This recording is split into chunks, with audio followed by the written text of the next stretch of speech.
what we wanted to do is show you some good stretches that you can use either before you play or to cool down after you play. And Hannah, our pickleball pro, graciously offered to demonstrate. So I think if we'll start from the foot up. The first one would be a good calf stretch where you use a wall and you just sort of lean into the wall and then put one foot out behind and then lean forward, and you can feel it stretching in your calf. If you want, you can move this leg in a little bit and then even a little more, and then bend the knee here, and it stretches even further down. So that way you stretch out the whole calf complex. After that, we'll want to stretch, the big muscles, the quadriceps and the hamstrings.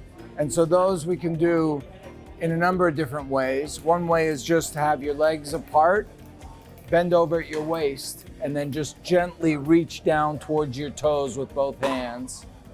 And each stretch you want to hold for about 5 seconds to give it a nice, slow, long stretch. Then you come back up. You can go down into the middle between your legs.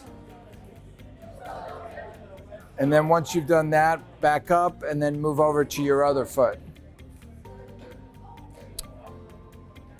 Then for the quadriceps, you can do it one of two ways. One way, again, is using the wall to support you. Put your foot up behind you, grab the foot, and then the more you bring your hip out into a stretch, the more you're gonna feel the stretch in your quads. Once you've done that, we now wanna move to the lower back.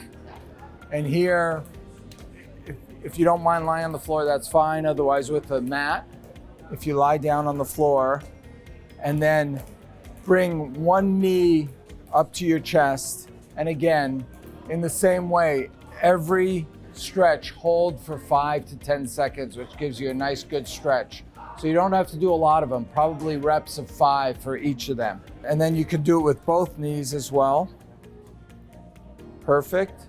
And then we'll move up the back if you stand up.